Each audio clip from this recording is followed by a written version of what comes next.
خاتما للشهادة جزا الله سيدنا محمدا عنا خيرا جزا الله سيدنا محمدا عنا ما هو أهله جزا الله سيدنا محمدا عنا خيرا جزا الله سيدنا محمدا عنا ما هو أهله جزا الله سيدنا محمدا عنا خيرا جزا الله سيدنا محمدا عنا ما هو أهله في كل لحظة أبدا عدد خلقه ورضا نفسه وزينة عرشه ومدد كلماته بسير النبي وآل النبي بسير سورة الفاتحة.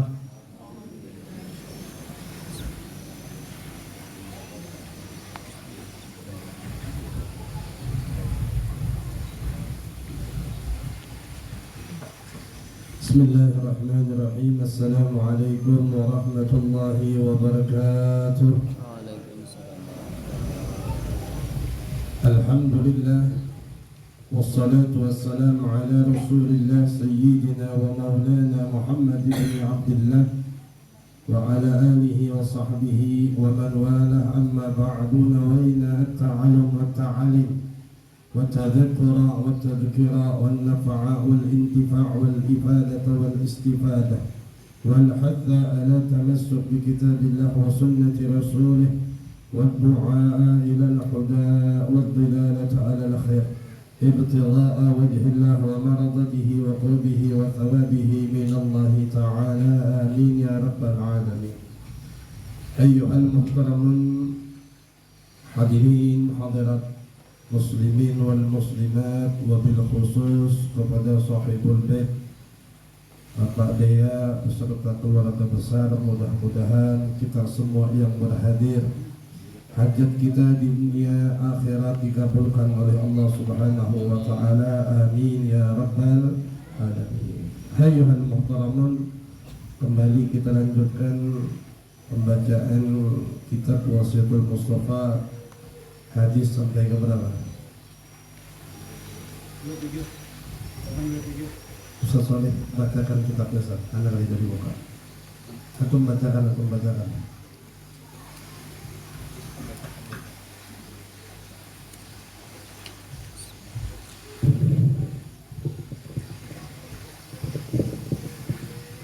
Bismillahirrahmanirrahim. Ya Aliyu, tasaddaq ala mautaka fa inna Allah ta'ala qad wakkala malaikatan yahmiluna sadaqatil ahya'i ilayhim wa yafrahuna biha ashaddu ma kanu wa yafrahuna fid dunya wa yaqulun Allahumma ighfir liman nawwara qabrana wa basyarahu bil jannah kama basyarna biha.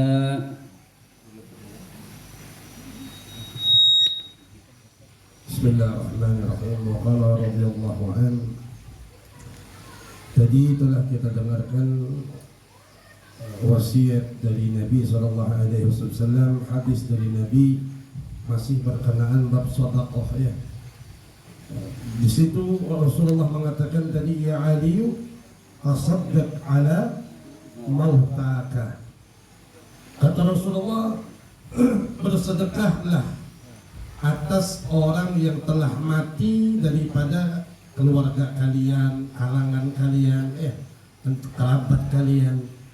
Di sini bagaimana di dalam hadis ini kita menyatakan bahwasanya bersedekah daripada orang yang hidup untuk orang yang mati. Bersedekah, orang yang hidup bersedekah, tapi orang yang mati memanfaatkannya, mendapatkan fadilahnya. Karena itu Nabi mengatakan tasaddaq ala mautaka, bersedekahlah untuk orang-orang yang telah meninggal di antara kalian, seperti itu bahasanya ya. Nah, di dalam hal ini dulu pernah diceritakan juga di dalam sebuah hadis ya, bagaimana bahwasanya riwayat daripada hadis Imam Bukhari dan Imam Muslim. Bagaimana riwayat tersebut yang meriwayatkan oleh Sayyidatuna Aisyah radhiyallahu anha. Dikatakan anna rajulan qala lin Nabi sallallahu alaihi wasallam, inna ummi uftulitat nafsuha Kata Sayyidina Aisyah, ada seorang laki-laki itu datang kepada Rasulullah dan berkata, sesungguhnya ibuku meninggal mendadak. Nah, ini zaman ini banyak orang meninggal mendadak. Hati-hati. Nah, zaman sekarang hanya kumpul aja makan-makan, sore tadi makan bareng, malamnya qalu inna lillah. Nah, hati-hati. Ini yang mengatakan inna ummi uftulitat nafsuha. Ya Rasulullah, sesungguhnya ibuku meninggal mendadak. Wa adhannuha, dan aku menyangka daripada ibuku tadi, law takallamat tasaddaqat. Seandainya ia sempat berbicara, aku menyangka ya Rasulullah, seandainya ibuku itu sempat berbicara, maka ia hendak bersedekah. Kalau seandainya berbicara nih kepadaku, ia ingin bahasanya tuh bersedekah, maka dia mengatakan kepada Rasulullah, afalaha ajrun in tasaddaqtu anha. Ya Rasulullah, apakah ia mendapat pahala nih seandainya hal itu aku yang memperbuatnya, aku niatkan pahalanya untuk orang tuaku. Ya, sama berarti tasaddaq ala mautaka. Ibunya mati, aku bersedekah. Dan ini sesuai juga dengan hadis Nabi, idza mata banu Adam inqata'a amaluhu min thalath. Apabila anak keturunan Adam atau manusia mati, meninggal dunia, maka akan terputus amalnya. Ya, kadang-kadang tidak bisa beramal lagi. Sholat sudah kada bisa, sholat puasa sudah kada bisa, kemudian sedekah sudah tidak bisa, baca Quran sudah tidak bisa, berbuat baik sudah tidak bisa, karena mati. Tapi kata Nabi, ada pengecualian, illa min thalath, kecuali 3 perkara yang masih orang mati itu bisa mendapatkan pahalanya. Al-awwal, yang pertama, shadaqatun jariyah, sedekah jariyah.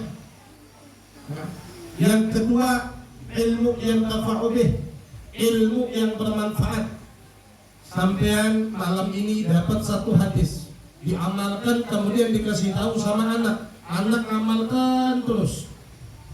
Kemudian anak ngamalkan ngasih tahu lagi sama anaknya, cucu kita. Berarti terus kita mendapatkan pahala. Selagi ilmunya tadi bermanfaat, diamalkan, dan sedikit pun tidak mengurangi pahala dari orang yang mengamalkannya. Kemudian yang ketiga, waladun salih yad'ulah, anak yang soleh yang mendoakan orang tuanya udah mati, didoakan. Ya Allah, Rabbir firli wali walidayya warhamhuma kama rabbayani saghira. Ya Allah, ampunilah dosa saya, dosa kedua orang tua saya, dan kasih sayangilah mereka sebagai mereka mengasihi sayangi aku di waktu aku kecil. Dan itu sampai. Ya. Maka di sini, di saat orang tadi bertanya, maka Nabi faqala na'am, iya, kata Nabi. Artinya Nabi itu tidak melarang, bahkan bahasanya menyatakan berarti pahalanya dapat orang yang meninggal. Dalam riwayat lain dari Sayyidina Abdullah bin Abbas, anna imra'atan, seorang wanita itu berkata kepada Nabi Muhammad, dia katakan, ya Rasulullah, inna ummi, sesungguhnya ibuku, matat, sudah meninggal dunia, wa alaiha saumu nadrin, dan dia masih memiliki yang namanya kewajiban, yaitu puasa nadar. Bukan puasa Ramadan, puasa nadar. Apa asumu anha, apakah aku boleh menggantikan puasanya itu ya Rasulullah? Maka Rasulullah menjawab, na'am, boleh. Gantikan puasa ibumu, puasa nadar ibumu itu, karena ibumu sudah meninggal dunia, maka gantikan. Begitu juga makanya haji, tapi sholat nggak ada ya. Jangan dikategorikan nanti sholat boleh juga diqadha nih sama yang hidup. Kalau haji boleh, ini zaman sekarang yang musim haji kan. Ya. Kita sudah haji, orang tua kita belum. Hah? Maka kita ingin menghajikan orang tua, boleh dibadal. Begitu juga umrah dibadal, boleh. Tapi kalau sholat jangan dibadal ya. Nggak ada sejarahnya, tidak pernah kita menemukan riwayat yang membolehkan membadal sholat. Misal orang tuanya sudah meninggal, yang hidup anaknya membadalkan sholat, orang tuanya sudah meninggal, itu belum pernah kita dapatkan riwayatnya. Tapi kalau amal-amal yang lain boleh, karena sholat itu sesuatu kewajiban yang tidak bisa ditolerir. Ditolerir itu apa? Nggak bisa dalam keadaan yang paling ringan sholat dengan hatinya. Orang yang sudah parah, sakit, nggak bisa gerak, nggak bisa apa, bahkan itu sholat dengan isyarat saja itu hukumnya sah. Jadi nggak ada alasan kalau tidak sholat. Maka itu sholat, untuk membadal sholat itu belum pernah kita dapatkan riwayatnya. Jadi jangan asal-asalan. Kemudian salah seorang ulama mengomentari tentang dua hadis ini. Beliau katakan wa fi hadzal haditsain, pada terdapat dua hadis ini, anna shadaqah 'anil mayyit tanfa'ul mayyit wa yasiluhu thawabuha. Dalam hadis ini terdapat dalil bahwa sedekah untuk mayit itu tanfa'ul mayyit, bermanfaat bagi si mayit, dan wa yasiluhu thawabuha, dan sedekah itu sampai kepadanya. Ada juga orang mengatakan harus sampai, ya kan banyak ini ya. Ada kelompok yang menyatakan apa? Bid'ah, tahlil, kemudian apa lagi macam-macam, bilang nggak sampai. Kalau kita katakan nggak sampai, tanyain dari mana dia nggak sampai. Buktinya setiap kali yang kita kirim pernah nggak kembali? Hah? Setiap yang kita kirim doa, pahala, itu ada nggak kembali ke kita? Logikanya kalau kita ngirim paket tidak sampai ke tujuan alamat yang kita kirim, maka tuh paket balik kepada kita apa enggak? Balik kepada kita. Nah ini selama kita ngirimkan doa untuk orang-orang arwah-arwah yang sudah meninggal, pernah nggak balik doa itu ke kita? Kan belum pernah. Kita yakini sampai berarti. Apalagi ditambah di dalam Al-Quran, di dalam surah Al-Hasyr. Kadang-kadang orang sebagian kelompok itu mengatakan nggak boleh, nggak ada dalilnya, nggak ada dasarnya. Itu Al-Quran mengatakan di dalam surah Al-Hasyr ayat 10. Walladzina ja'u min ba'dihim yaqulun Rabbana ighfir lana wa li ikhwanina alladhina sabaquna bil iman. Dan orang-orang yang datang setelah mereka, orang-orang yang datang setelah mereka, kalimat ba'dihim setelah mereka di sini orang yang mati. Orang yang terdahulu, ya mereka sudah mati. Dan orang-orang yang datang setelah orang-orang yang hidup dahulu mati, maka mereka berkata, orang yang hidup yang baru berkata, Rabbana, ya Allah, ya Tuhan kami, Rabbana ighfir lana, ya Allah ampunilah dosa-dosa kami, wa li ikhwanina, dan saudara-saudara kami. Siapa saudara di sini? Dijelaskan oleh ayat sendiri, alladzina sabaquna bil iman.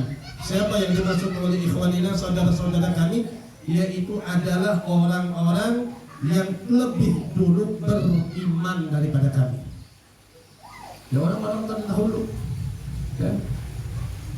Orang tua kita, kakek kita yang sudah masuk Islam terlebih dahulu, yang mereka itu saudara se-Islam, saudara seagama. Ya, ini dalil. Jadi ayat ini menunjukkan doa, ya, doa bagi orang yang hidup bermanfaat bagi orang yang telah wafat. Begitu juga hadis tadi menyatakan bagaimana menunjukkan amal orang yang hidup bermanfaat bagi orang yang telah wafat. Nah, makanya kalam daripada salafun salih. Mereka mengatakan laulal ahya la halakal mauta. Jikalau bukan karena orang yang hidup, niscaya binasalah, celakalah orang-orang yang sudah mati. Kalau bukan orang yang hidup, maka celaka orang-orang yang mati. Maksudnya, orang-orang yang sudah meninggal itu memperoleh manfaat dari doa, istighfar, sedekah, amal kebaikan. Ya, intinya segala perbuatan-perbuatan yang diniatkan pahalanya untuk orang yang sudah meninggal. Orang tua kita, kakek moyang kita, semuanya. Anak kita misalnya yang meninggal, semuanya diniatkan Tuhan. Maka yang mana dengan sebab perbuatan amal orang yang hidup, maka mendapat kebahagiaanlah orang yang di dalam kuburnya. Sebagaimana diceritakan di dalam kitab Muqasyafatul Qulub karya Al-Imam Al-Ghazali. Di situ disebutkan ja'at imra'atun ilal Hasan Al-Basri. Datang seorang wanita kepada Imam Hasan Al-Basri. Faqalat, maka perempuan itu berkata kepada Imam Hasan Al-Basri, ya Aba Sa'id, inna li bintan matat. Wahai Abu Sa'id. Abu Sa'id ini gelar daripada Imam Hasan Al-Basri, panggilan karena beliau punya anak namanya Sa'id, jadi dikirau Abu Sa'id. Apa kata perempuan ini? Inna li, sesungguhnya diriku mempunyai bintan, seorang anak perempuan matat yang sudah meninggal. Kata ibu ini, wa qad ahbabtu an araha fil manami, dan aku sangat senang jikalau aku bisa melihatnya di dalam mimpi bagaimana keadaannya. Fa'allimni amalan, maka beritahukanlah, ajarkanlah kepadaku suatu amalan agar aku bisa melihat anakku di dalam mimpi dengan amalan itu. Fa'allamaha, maka Imam Hasan Al-Basri mengajarkan sebuah wiritan. Wiritan ini berusaha kita sebutkan lah, karena dia tidak amalkan, hendak melihat si anu, hendak melihat kawan bang dalam mimpi kayak apa ya dalam kubur, pas sakit digibah, dan aku tak mimpi kawan si anu, mak kesian dia ini mau pakai, jadi berusaha gini dibuka ya kan. Nah kemudian fara'tuha fara'atha ba'da dhalika wa 'alaiha thiyabul qatirani. Maka Imam Hasan Al-Basri diajarkan beliau. Nah amalannya dikasih, amalannya ini dibaca malam waktu mau tidur, kau baca nih amalan. Dibacalah sama itu ibu. Setelah dibaca, ternyata di malam itu ibu itu melihat anaknya di dalam mimpinya. Tapi dalam keadaan apa? Wa 'alaiha, bahwasanya atas si anaknya itu thiyabul qatiran, yaitu memakai pakaian daripada al-qitran, yaitu aspal yang panas. Kayak paling ibarat kata tuh mungkin baju besi, tapi baju besinya tuh dipanaskan gitu. Kayak apa ya kira-kira? Melepuh lah, harusnya baju besi itu. Sampean tahu setrika? Ya, setrika baju, tahu? Itu kalau ditempelin ke kulit gimana bu? Hah? Nah itu seperti itu kondisinya. Ini dalam neraka berarti. Kondisinya dalam neraka berarti. Ibu itu melihat anaknya sendiri dalam keadaan seperti itu. Kemudian wa fi unuqiha, dan pada lehernya, di lehernya pula, yaitu al-aglal, ada belenggu. Kayak sapi itu, tahu sapi? Kalau korban nih, sapi biasanya diikat di leher. Buat malaikat narik. Kalau sapi buat penggembalanya enak narik. Ya, mau dibawa ke sana, mau dibawa ke sini, tinggal tarik tali. Malaikat tinggal tarik tali sama di perempuan juga. Warijlaha fil quyud, dan kedua kakinya terikat al-quyud, terikat rantai. Di rantai kakinya. Bagaimana penjara? Setelah itu terbangun tuh ibu, nangis bu. Gimana nggak nangis? Melihat anak begitu, melihat kondisi anak begitu. Besoknya dia datang kepada Imam Hasan al-Basri. Dia keluhkan, wahai Imam, saya sudah bertemu dengan anak saya usia dalam keadaan begini.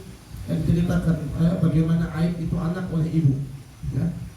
Kata Imam Hasan al-Basri, mintakanlah ampun kepada Allah untuk anakmu dan ridhoilah anak. Selesai itu ibu pulang, kemudian selang beberapa hari kemudian, ba'da ayyam, beberapa hari kemudian Imam Hasan al-Basri ini tidur, ra'a, kemudian ia bermimpi melihat si perempuan ini. Dan Imam Hasan mengatakan, man anti? Imam Hasan tidak kenal. Imam Hasan berkata di dalam mimpi itu, man anti, siapa engkau? Si perempuan ini menjawab, aku adalah perempuan yang ibuku datang kepada engkau. Kaget Imam Hasan al-Basri. Loh, kenapa enggak kaget? Ibumu bercerita engkau disiksa sama Allah. Kok sekarang engkau duduk di singgasana, berpakaian laksana seperti seorang putri raja dengan mahkota yang ada di atas kepala? Kok begini yang aku lihat? Bukankah ibumu bercerita engkau disiksa oleh Allah Subhanahu wa ta'ala? Terus dikatakan, bimanil tahada, dengan sebab apa engkau memperoleh karunia dari Allah seperti ini? Bukankah ibu bercerita sebagaimana yang ia ceritakan di dalam mimpinya?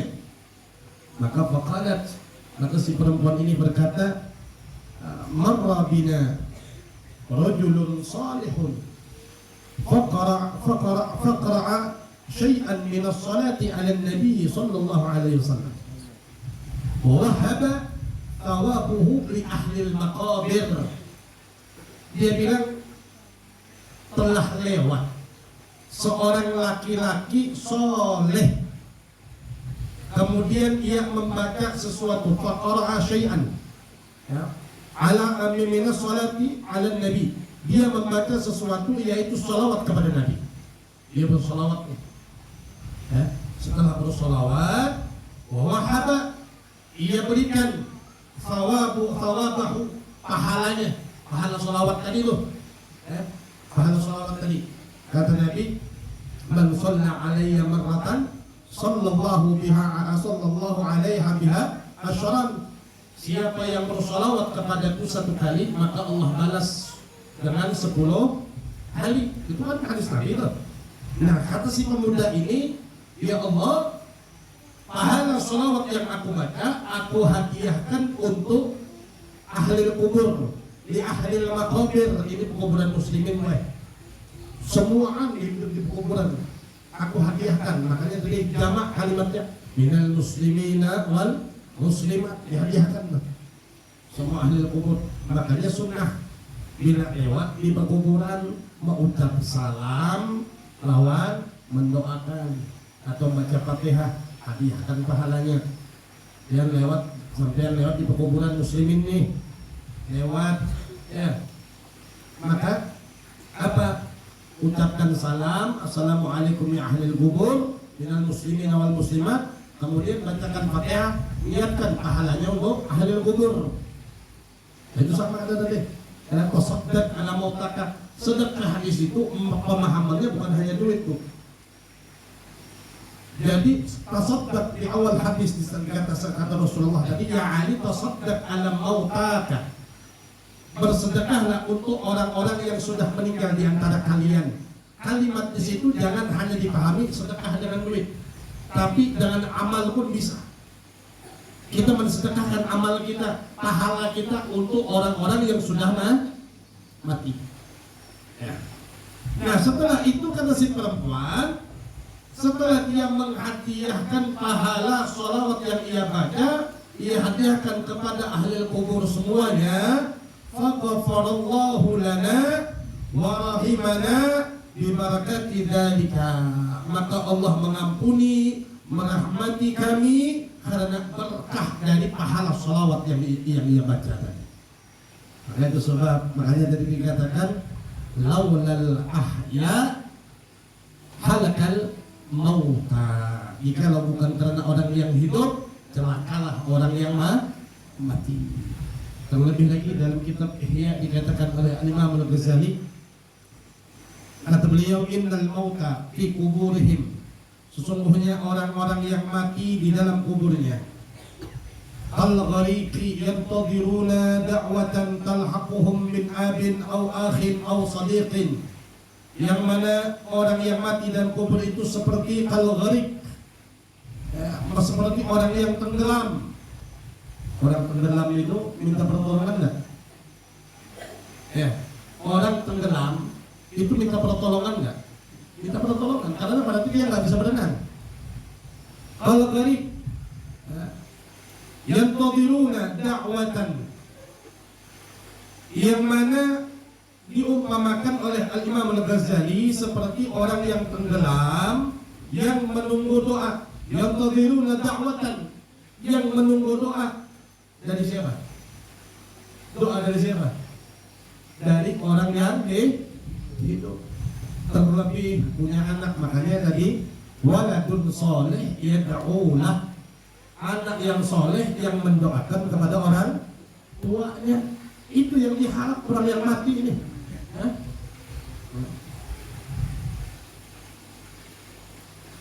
Alhaqahum, yang sampai kepadanya, min abin, dari ayahnya, au akhin, dari saudaranya, au sadiqin, atau dari bestinya, dari sahabat. Fa'idha lahiqathum kanat ahabba, jika doa itu sampai maka hal itu lebih mereka cintai. Kanat ahabba ilaihim minad dunya wa ma fiha, lebih mereka cintai daripada dunia dan isinya. Wa inna hadayal ahya, dan hadiah orang yang hidup lil mauti, terhadap orang yang mati itu ad-du'a wal istighfar, adalah doa dan istighfar. Itu hadiah pahala dari orang yang hidup kepada orang yang mati, itu doa, istighfar, dan macam-macam.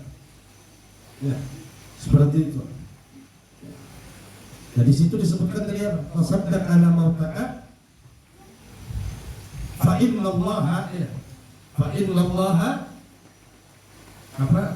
Fa innallaha ta'ala qad wakala.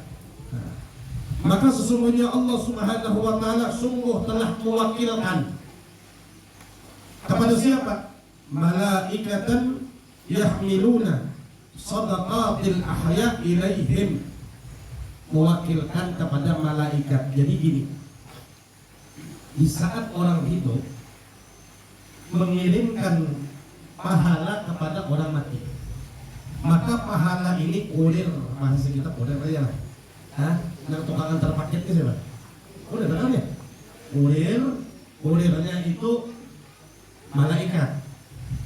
Malaikat ngebawa paketan ini, kemudian dibawalah kiriman hadiah tadi dari orang yang hidup, kiriman dari orang yang hidup tadi oleh malaikat kepada siapa? Ilaihim, kepada orang yang mati. Paket ngetok dalam kubur, bukan dari di depan pintu. Dalam kubur ini ketoknya. Assalamualaikum paket, kata malaikat. Waalaikumsalam, senang kita paket. Kemudian sebagaimana kita senang, di sini pun disebutkan fayafrahuna biha asyad maka yafrahuna fid dunya. Maka sangatlah senang orang yang di dalam kubur itu di saat mendapatkan paket hadiah. Sebagaimana maka yafrahuna fid dunya, sebagaimana orang yang hidup di dunia dia mendapatkan paket hadiah juga. Kita jangankan paket BLT senang. Zaman BLT dapat BLT senang nggak? Senang, 600.000. Senang, bukan main.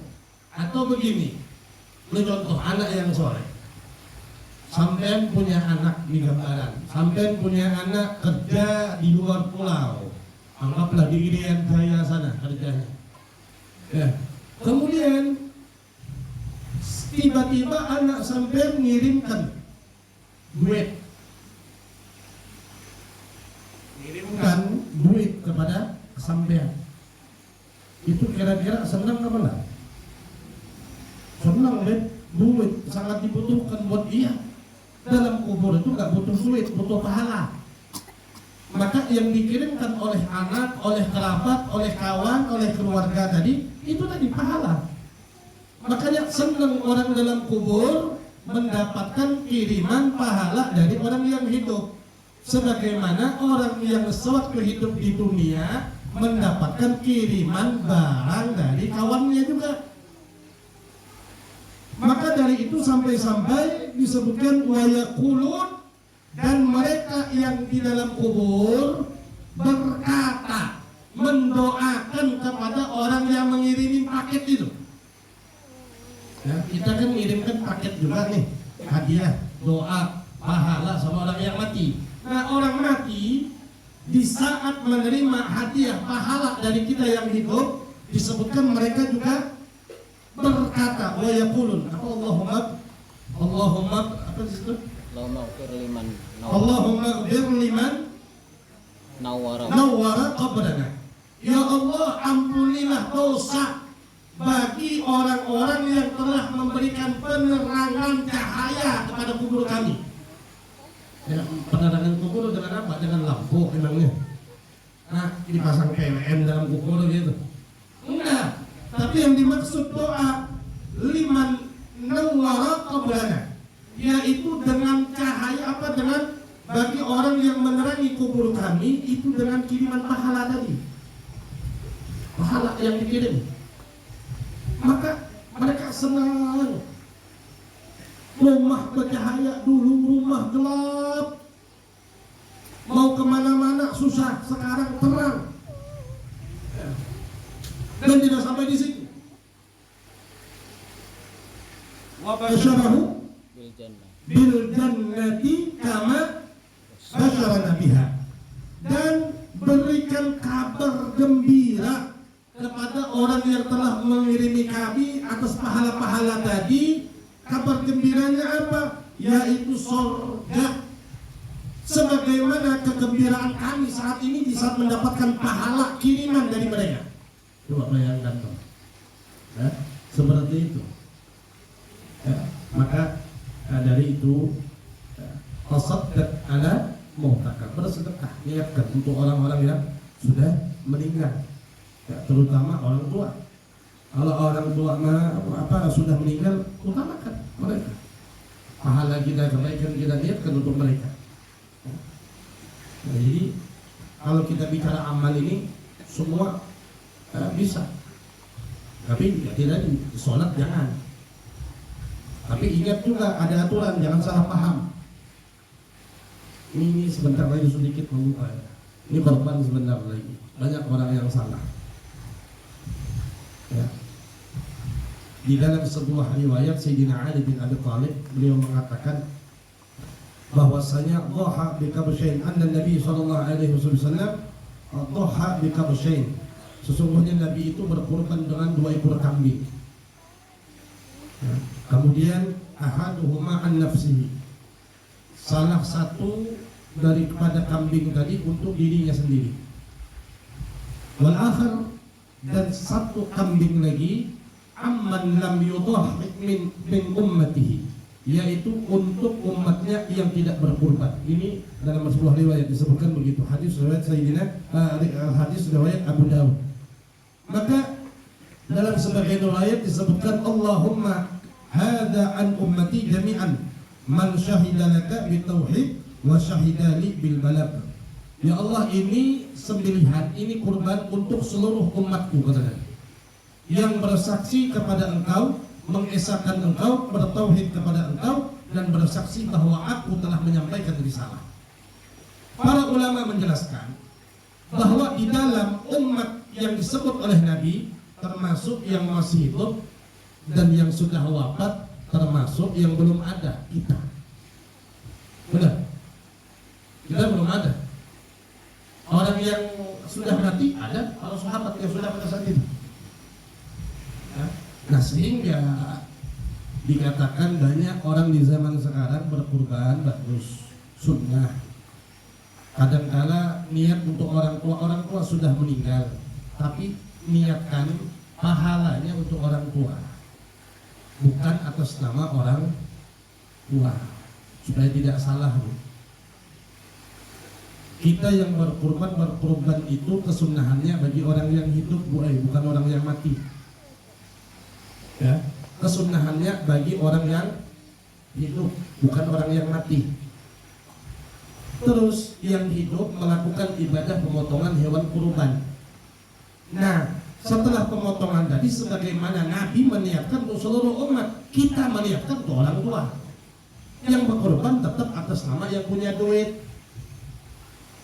Jangan menyembelih untuk orang tua udah mati, duitnya duit kita.